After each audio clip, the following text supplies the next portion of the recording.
100కు పైగా దీర్ఘకాలిక సమస్యలకు ఎటువంటి ఆపరేషన్ దుష్ప్రభావాలు లేకుండా హోమియోపతి చికిత్స.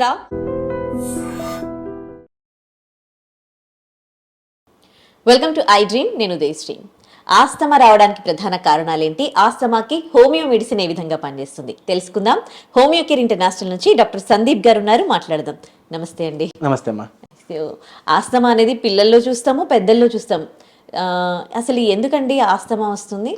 బేసికలీ ఆస్తమా అనేది ఒక ఎలర్జిక్ రియాక్షన్ అమ్మా. సో మన శరీరం వాతావరణంలో జరిగే మార్పులకి తట్టుకోలేకపోవటం వల్ల మన శ్వాసనాళాలు బాగా బెగ తీసుకుపోతూ ఉంటాయి అన్నమాట. సో అలా బెగ తీసుకుపోవటం వల్ల మనం శ్వాస తీసుకోవటం కష్టంగా ఉండటము, అండ్ పిల్లి కూతలు బాగా వస్తూ ఉండటము, తేలికపాటి దగ్గు ఉండటము, చాలా తక్కువ మోతాదులో ఫ్లమ్ కూడా బయటకు వస్తూ ఉంటాము. ఇవన్నీ కూడా ఆస్తమా లక్షణాలు అన్నమాట. సో బేసికలీ ఇది ఒక ఎలర్జిక్ రియాక్షన్. అంటే మన రోగ నిరోధక శక్తి వాతావరణంలో జరిగే మార్పులకి తట్టుకోలేకపోవటం వల్ల మన శ్వాసనాళంలో జరిగే మార్పులు ఇవన్నీ కూడా. Okay okay. మరి పిల్లల్లో అయితే హోమియోలో ఎట్లాంటి మెడిసిన్ ఉంది, పెద్దవాళ్ళల్లో అయితే ఎట్లాంటి మెడిసిన్ ఉంది? ఎవరిలో అయినా కానీ మనకి ఈ జెనెటిక్ కాన్స్టిట్యూషనల్ ట్రీట్మెంట్స్ ద్వారా మనం ఈ ఆస్తమా నుంచి బయటపడచ్చు. సో ఈ కాన్స్టిట్యూషనల్ ట్రీట్మెంట్స్ ద్వారా ఏమవుతుంది అంటే మనకి మన ఇమ్యూనిటీని బూస్ట్ చేయడం. బేసికల్లీ హోమియో మెడిసిన్స్ అన్నీ కూడా ఇమ్యూనిటీ ద్వారానే మనకి పనిచేస్తాయి అనమాట. సో మనం ఇమ్యూనిటీని బూస్ట్ చేసుకుంటూ మనం సిమ్టమాటిక్గా కూడా మనం రిలీఫ్ ఇచ్చుకుంటూ ప్యారలల్గా మనం ఈ పేషెంట్స్ని మనం ట్రీట్ చేయడం జరుగుతూ ఉంటుంది. కాకపోతే పిల్లల్లో ఉండేటప్పుడు మనం చాలా తొందరగా ఎవరికన్నా మంచి రిలీఫ్ ఇవ్వడానికే ట్రై చేస్తాం. పిల్లల్లో ఉండేటప్పుడు వాళ్ళలో కొద్దిగా ఒక్కొక్కసారి సివియారిటీస్ ఎక్కువ అయ్యే అవకాశం ఉంటా ఉంటుంది. ఎందుకంటే పెద్దవాళ్ళు అయితే చెప్పుకోగలుగుతారు, కానీ చిన్నపిల్లలు చెప్పలేరు, అండ్ చెప్పిన వాళ్ళు కావాలని చెప్తున్నారా ఏంటో చెప్పలేరు అనమాట. సో ఫిజికల్ ఎగ్జామినేషన్ అనేది అక్కడ చాలా ఇంపార్టెంట్ రోల్ ప్లే చేస్తుంది. సో డొక్కలు ఎగరేయటం కానివ్వండి, మనం ఛాతి పరీక్ష చేసినప్పుడు మనకి ఈ వీజ్ ఉండటం కానివ్వండి, లేదా రేల్స్ కానీ రాంకై కానీ ఉండటం కానివ్వండి, ఇవన్నీ కూడా ఫిజికల్ ఎగ్జామినేషన్ ఫైండింగ్స్ అనమాట. వాటిని దృష్టిలో ఉంచుకొని ముందు మనం పేషెంట్ కి సిమ్టమాటిక్ రిలీఫ్ ఇస్తూ సీజనల్ చేంజెస్ ని తట్టుకునే విధంగా మనం ట్రీట్మెంట్ లో ఉండాల్సి వస్తుంది. సో అందుకని ఇలాంటి పేషెంట్స్ కొంచెం రెగ్యులర్ గా ట్రీట్మెంట్ లో ఉండాలి. ఏదో మనం ఇమీడియట్ గా సిమ్టమాటిక్ రిలీఫ్ తోటి రాగానే ఒక వారం 10 రోజులు వాడి ఆస్తమా తగ్గిపోయిందంటే ఆస్తమా తగ్గిపోయిందని మనం అనుకోలేం. సో నెక్స్ట్ వెదర్ చేంజెస్ కి పిల్లోడు ఎలా తట్టుకుంటున్నాడో కూడా మనం చూసుకోగలగాలి.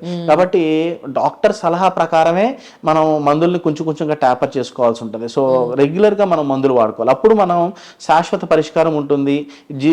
మొత్తం కూడా అంటే లైక్ పర్మనెంట్ రిలీఫ్ అనేది మనకి దీనికి వస్తుంది అన్నమాట ఆస్తమాకి. ఓకే. పెద్దవాళ్ళలో కొన్ని సంవత్సరాల తరబడి కూడా ఆస్తమాతో సఫర్ అవుతూ ఉంటారు. కొంచెం డస్ట్ చేస్తే డస్ట్ ఎలర్జీ అంటారు. ఇలాంటి వాటికి దీనికి రిలేటెడ్ ఏమైనా ఉంటుందండి? ఖచ్చితంగా అండి. సో ఈ ఆస్తమా అనేది ఒక వాతావరణంలో మార్పులకే జరగాలని ఏమీ లేదు. చాలా సార్లు ఎక్కువ వెదర్ చేంజెస్ అయినప్పుడు మనం చూస్తూ ఉంటాం కానివ్వండి, తేలికపాటి కూల్ డ్రింక్స్ తాగినా, ఐస్ క్రీమ్స్ తిన్నా వెంటనే మనకి ఈ ఎలర్జిక్ రెస్పాన్స్ ట్రిగర్ అయ్యే అవకాశం ఉంటుంది. అండ్ మీరు అన్నట్టుగా డస్ట్ కి ట్రిగర్ అవుతూ ఉంటుంది. మీరు నమ్మరేమో ఫుడ్ కు కూడా ట్రిగర్ అవుతుంది. అంటే ఐస్ క్రీమ్స్ కి కూల్ డ్రింక్స్ కి కాదు, మనకి పడని వస్తువులు ఏది తీసుకున్నా కానీ కొంతమంది మిల్క్ ప్రొడక్ట్స్ కానివ్వండి ఎలర్జీ లాగా వస్తుంది. కొంతమందికి వంకాయలు గుడ్లు పడవు. సో ఎలర్జిక్ రెస్పాన్స్ ఏది ఉన్నా కానివ్వండి ఆస్తమాన్ ట్రిగర్ చేసే అవకాశం ఉంటా ఉంటది. అలాగే సివియర్ గ్యాస్ట్రైటిస్ కూడా మనకి ఆస్తమాన్ ట్రిగర్ చేయొచ్చు. కొంతమందికి చాలా హెవీగా బెల్లీ ఫుల్ అన్నం తీసుకునే డైట్ ఉంటుంది. ఉదాహరణకి ఏమైనా మంచి బిర్యానీ పార్టీ ఫ్రెండ్ ఇస్తున్నాడు, మంచి తింటారు, వాళ్ళలో కూడా ఆస్తమా ట్రిగర్ అవ్వచ్చు అనమాట. ఎందుకంటే ఆ రిఫ్లెక్స్ డిసీజ్ మన ఆ తేపులు ఆ యాసిడ్ రిఫ్లెక్స్ పైకి వచ్చినప్పుడు కూడా మనకి ఆస్తమా ట్రిగర్ అవుతుంది. సో ఇవంతా కూడా మనకి ఇమ్యూన్ రిలేటెడ్ ఇష్యూస్, మన రోగ నిరోధక శక్తి బలహీనపడటం వల్ల ట్రిగర్ అయ్యే రెస్పాన్స్ అనమాట.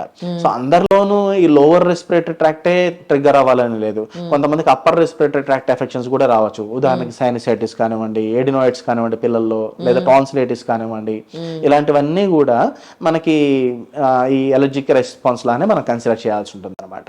ఓకే. ఎట్లా పండిస్తుందండి ఈ హోమియో మెడిసిన్ అనేది? ఎంత టైం పట్టొచ్చు వాళ్ళకి తగ్గడానికి?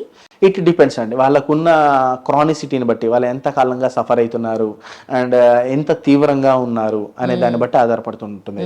ఏ ఇద్దరు పేషెంట్స్ కూడా ఒకటేలాగా ఉండరు. వాళ్ళు ఒకటే క్రానిసిటీ తోటి రారు, అండ్ ఒకటే ఒక తీవ్రత ఉండదు, అండ్ వాళ్ళ శరీర తీరులు కూడా ఒకటే ఉండదు. ఉదాహరణకి ఇద్దరు అన్నదమ్ముళ్ళు అక్క చెల్లెలు ఇద్దరు ఆస్తమాతోటే వచ్చారంటే ఇద్దరిలో రెస్పాన్స్ వేరువేరుగా ఉంటుంది, వాళ్ళ తీవ్రత కూడా వేరువేరుగా ఉంటుంది అనమాట. సో దాన్ని బట్టి మనకి ఆధారపడుతూ ఉంటుంది. కానీ ఆస్తమా చాలా మంచి రిజల్ట్స్ వస్తాయి హోమియో తోటి. చాలా మంది చేసే తప్పు ఏంటంటే కొంచెం రిజల్ట్ రాగానే ఆపేస్తారు, కానీ అలా చేయకూడదు, పర్టికులర్లీ ఆస్తమా విషయంలో.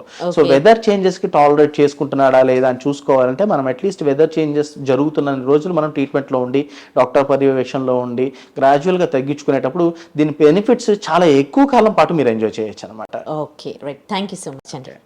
And for more videos, Please subscribe to iDream. Please subscribe to iDream. Please subscribe iDream. And please subscribe to iDream.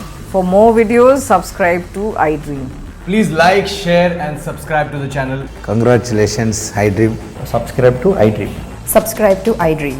So subscribe to iDream Media.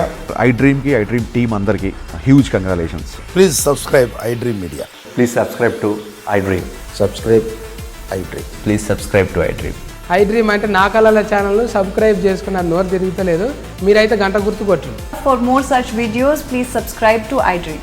Subscribe to iDream. Please subscribe to iDream. Please subscribe iDream Media. Please do subscribe to iDream. Please subscribe to iDream Media. For best entertainment and information, please subscribe iDream. And don't forget to subscribe to iDream.